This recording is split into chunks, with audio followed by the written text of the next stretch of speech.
الحمدللہ رب العالمین والصلاة والسلام علی اشرف الانبیاء والمرسلین اعوذ باللہ من الشیطان الرجیم وقال الذین کفروا اور کہا ان لوگوں نے جنہوں نے کفر کیا اذا کنا ترابا کیا جب ہم مٹی ہو جائیں گے وآباؤنا اور ہمارے باپ دادا بھی اِنَّا کیا واقعی ہم لمخرجون ضرور نکالے جانے والے ہیں لقد البتہ تحقیق وعدنا ہم وعدہ دیے گئے ھذا اس کا نحن ہم وآباؤنا اور ہمارے باپ دادا من قبل اس سے پہلے ان ھذا نہیں ہے یہ الا مگر اساطیر الاولین پہلوں کی کہانیاں قل کہہ دیجئے سیروا فی الارض زمین میں چلو پھرو فانظروا پھر دیکھو کیف کان عاقبۃ المجرمین مجرموں کا انجام کیسا ہوا ولا تحزن علیہم اور آپ ان پر غم نہ کیجیے ولا تکن فی ضیق اور نہ ہی کسی تنگی میں ہوں مما اس سے جو یمکرون وہ چال چلتے ہیں وَيَقُولُونَ مَتَى هَذَا الْوَعْدُ اور وہ کہتے ہیں کب یہ وعدہ پورا ہوگا ان کنتم صادقین اگر تم سچے ہو قل کہہ دیجئے عسیٰ قریب ہے ان یکون ردف لکم کہ وہ پیچھے آ پہنچا ہو تمہارے بعض الذی تستعجلون اس کا کچھ حصہ جو تم جلدی مانگ رہے ہو وَإِنَّ رَبَّكَ لَذُو فَضْلٍ عَلَى النَّاسِ اور بے شک آپ کا رب لذو فضل یقیناً بڑے فضل والا ہے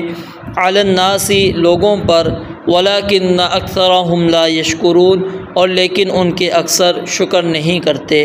وان ربک اور بے شک آپ کا رب لیعلم یقیناً وہ جانتا ہے ما تکن صدورهم جو ان کے سینے چھپاتے ہیں وما یعلنون اور جو ظاہر کرتے ہیں وما من غائبۃ فی السماء والارض اور نہیں ہے کوئی غائب چیز آسمان اور زمین میں الا فی کتاب مبین مگر وہ ایک واضح کتاب کے اندر موجود ہے۔ کل کی آخری آیت کے اندر ہم نے یہ بات پڑھی تھی کہ کفار آخرت کے بارے میں شک کرتے ہیں بلکہ وہ آخرت سے اندھے بنے ہوئے ہیں اور اسی اندھے پن میں آ کر انہوں نے ایک بیکار قسم کا اعتراض کیا اور وہ اعتراض یہ ہے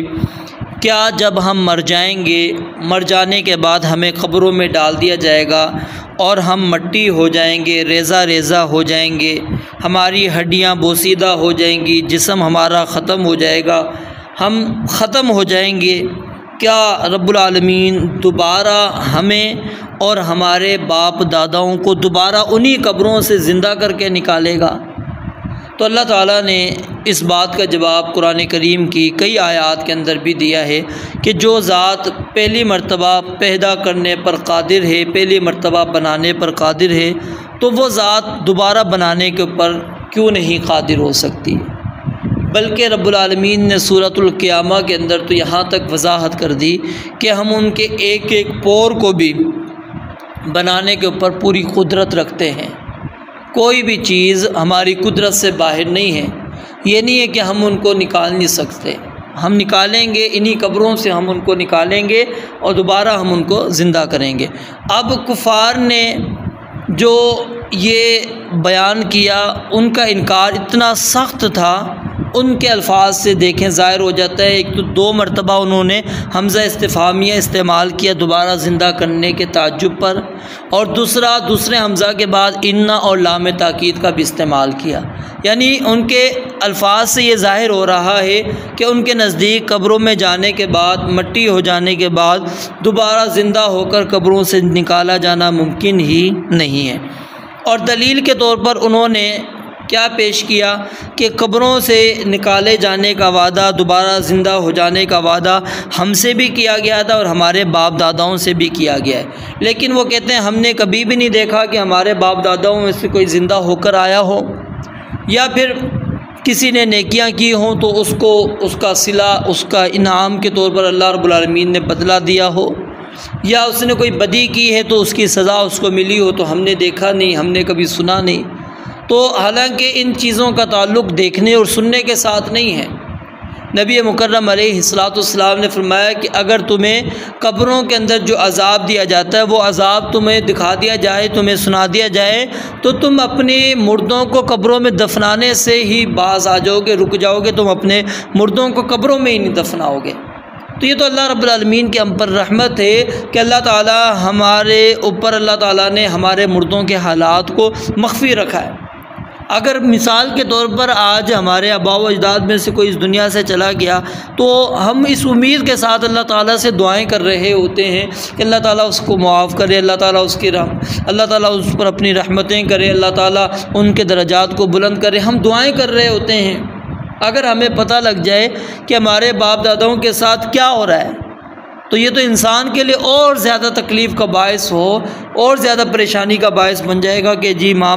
باپ میں سے کس کو عذاب ہو رہا ہے، تو بندہ پھر وہ زندگی ہی نہیں گزار سکتا۔ یہ تو اللہ تعالیٰ کی ہم پر خاص رحمت ہے، خاص فضل ہے کہ اللہ رب العالمین نے ہمیں یہ چیزیں نہیں سنوائی اور نہ ہی اللہ رب العالمین نے دکھائی۔ لیکن اہل ایمان اس کے اوپر ایمان رکھتے ہیں۔ اس کی وجہ کیا ہے کہ رسول مکرم علیہ الصلوۃ والسلام نے ان کے متعلق پوری تفصیل بیان کر دی ہے، اور کافر ان کو تسلیم نہیں کرتے، کافر مانتے نہیں ہیں۔ تو وقال الذین کفروا کہہ کر اللہ رب العالمین نے آخرت کے انکار کا سبب بیان کر دیا اور اعتراض کا سبب بیان کر دیا۔ وہ کیا ہے؟ کفر ہے، کہ کیونکہ کافر ہی آخرت کو نہیں مانتے، جو ایمان والے ہیں وبالآخرۃ ہم یوقنون، وہ آخرت پر یقین رکھتے ہیں، اور جو کافر ہوتے ہیں وہ آخرت پر یقین نہیں رکھتے، وہ آخرت کو نہیں مانتے، نہیں تسلیم کرتے۔ تو اس لیے انہوں نے یہ بیکار اعتراض کیا کہ کیا جب ہم مٹی ہو جائیں گے تو ہمیں ضرور نکالا جائے گا قبروں سے؟ یہ وعدہ تو ہم سے بھی کیا گیا، ہم سے پہلے باپ داداؤں سے بھی کیا گیا۔ ہمیں تو یہی لگتا ہے کہ یہ دنیا کا صرف نظام چلانے کے لیے، سرکشوں کو قابو میں رکھنے کے لیے یہ باتیں نسل در نسل چلتی آ رہی ہیں۔ ہم نے تو آج تک وہ کہتے ہیں کسی کو دیکھا اور سنا نہیں ہے۔ تو اللہ رب العالمین نے ان کے اس اعتراض کا جواب یہ دیا، سیرو فی الارض، ذرا جاؤ زمین میں گھومو پھرو، دیکھو ان علاقوں کی طرف جاؤ، قوم عاد کو دیکھو، قوم سمود کو دیکھو، دیگر انبیاء کو دیکھو، اور دیگر انبیاء کی قوموں کو ذرا دیکھو، قوم لوط کو دیکھو، ان کے عذابات کو پڑھو، ذرا قوم نوح کا عذاب پڑھو، دیگر اقوام کے عذاب کو پڑھو، ان کی بستیوں کے پاس سے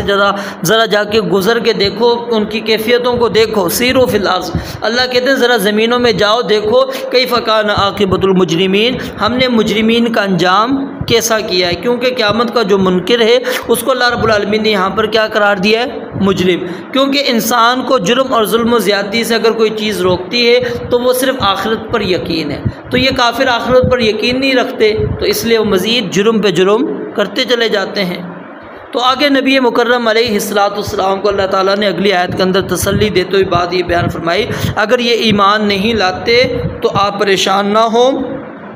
آپ کا کام صرف سمجھانا تھا اور بدی کے انجام سے آگاہ کرنا تھا، کسی کو مومن بنا دینا یہ آپ کا کام نہیں، آپ کی ذمہ داری نہیں۔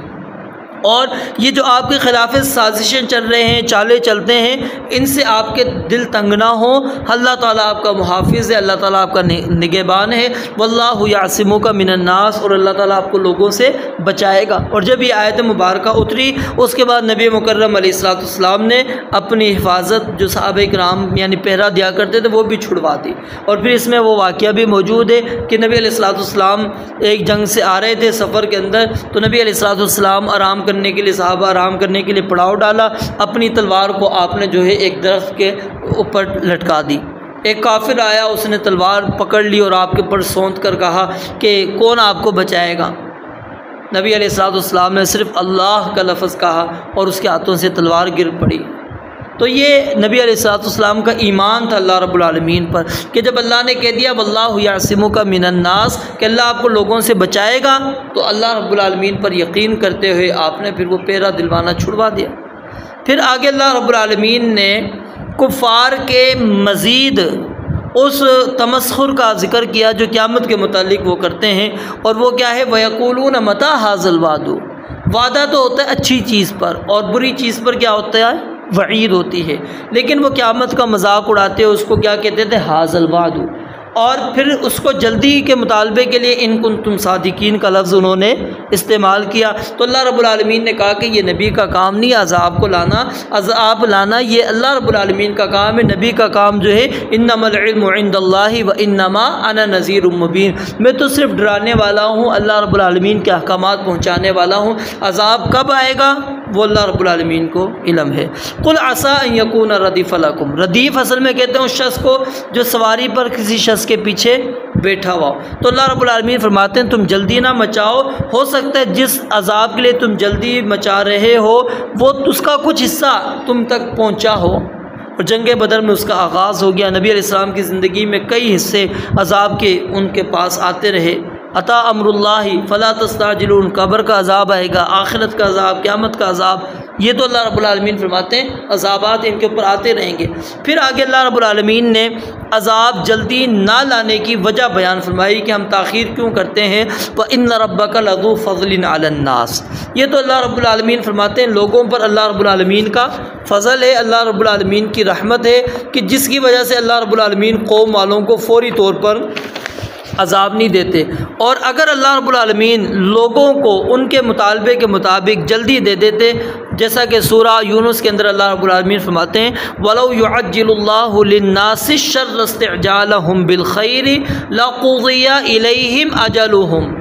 فَنَظَرُ الَّذِينَ لَا يَرْجُونَ لِقَاءَنَا فِي طُغْيَانِهِمْ يَعْمَهُونَ، اللہ کہتے ہیں اگر ہم لوگوں کو جو اپنے لیے وہ بھلائی سے پہلے برائی طلب کرتے ہیں اگر ہم ان کو دے دیتے تو ضرور وہ ان کا فیصلہ کر دیا جاتا، ان کی مقررہ مدت سے پہلے ان کے پاس آ جاتی، لیکن اللہ رب العالمین جو ہے صرف کیا ہے مہلت دینا چاہتے ہیں۔ اللہ رب العالمین کا یہ فضل ہے، اللہ رب العالمین کی یہ رحمت ہے کہ رب العالمین فوری طور پر بندے کے اوپر عذاب لے کر نہیں آتے۔ لذو فضل علی الناس، یہ اللہ رب العالمین کا لوگوں کے اوپر فضل ہے، احسان ہے۔ ولکن اکثرهم لا یشکرون، اس سے اشارہ اس جانب ہے کہ اہل ایمان جو ہیں اللہ رب العالمین کا شکر ادا کرتے ہیں کیونکہ وہ قلیل تعداد کے اندر ہیں۔ اور پھر آگے یہ بھی بیان کر دیا کہ عذاب میں تاخیر کی وجہ یہ نہ سمجھ بیٹھنا کہ اللہ رب العالمین کو ان کفار کے اعمال کے متعلق کوئی علم نہیں، اللہ رب العالمین سب کچھ جانتا ہے، جو انہوں نے اپنے سینوں میں چھپا رکھا ہے اس کو بھی جانتا ہے، اور جو کچھ وہ ظاہر کر رہے ہیں سب کچھ اللہ رب العالمین کے علم میں ہے۔ اور دوسری بات کہ جو بھی چیز پوشیدہ ہے آسمان و زمین کے اندر کوئی بھی ایسی نہیں ہے کہ اللہ رب العالمین کے علم میں نہ ہو، بلکہ اللہ تعالیٰ نے اس کو لوح محفوظ کے اندر لکھ رکھا ہے۔ تو جب وہ وقت عذاب کا آئے گا تو وہ عذاب آ جائے گی، ان کے جلدی مطالبہ کرنے سے وہ جلدی نہیں آ جائے گا، ان کے لیٹ کروانے سے وہ لیٹ نہیں ہوگا، وہ جب رب العالمین نے ان کے لیے فیصلہ کر رکھا ہے اسی وقت عذاب آئے گا۔ تو یعنی کہ ان آیات کے اندر جو چیز سمجھ میں آئی ہمیں وہ کیا ہے کہ آخرت کے منکر کون ہیں؟ کافر ہوتے ہیں، اور وہ آخرت کے منکر لوگ بے جا قسم کے اعتراض کرتے ہیں، فضول اعتراضات کرتے ہیں، اور وہ دلیل کے طور پر اپنے آباء و اجداد کو پیش کرتے ہیں۔ رب العالمین نے کہا یہ عذابات جو ہیں اللہ رب العالمین کے فیصلے ہیں، نبی کا اس کے اندر کوئی اختیار نہیں ہے، اور اللہ رب العالمین عذاب جلدی نہیں لاتا، یہ اللہ کی فضل ہے۔ وَأُمْلِي لَهُمْ، میں ان کو مہلتیں دیتا ہوں، اور اس لیے مہلت دیتا ہوں اِنَّ کَیدِی متین، میری پکڑ بڑی مضبوط ہے۔ اور اللہ رب العالمین دوسری جگہ پر فرماتے ہیں کہ ہم ان کو اس لیے تھوڑی ڈھیل دیتے چلے جاتے ہیں تاکہ وہ مزید گناہ پر گناہ کرتے چلے جائیں، نافرمانی پر نافرمانی کرتے چلے جائیں، اور ان کے اوپر پھر عذاب الہی واجب ہو جائے، لازم ہو جائے، اور نبی کی بات ان کے اوپر لازم ہو جائے، پھر ان کے اوپر عذاب آ جائے۔ رب العالمین سے دعا ہے اللہ تعالی ہمیں آخرت کے انکار سے محفوظ فرمائے۔ وآخر دعوانا الحمدللہ رب العالمین۔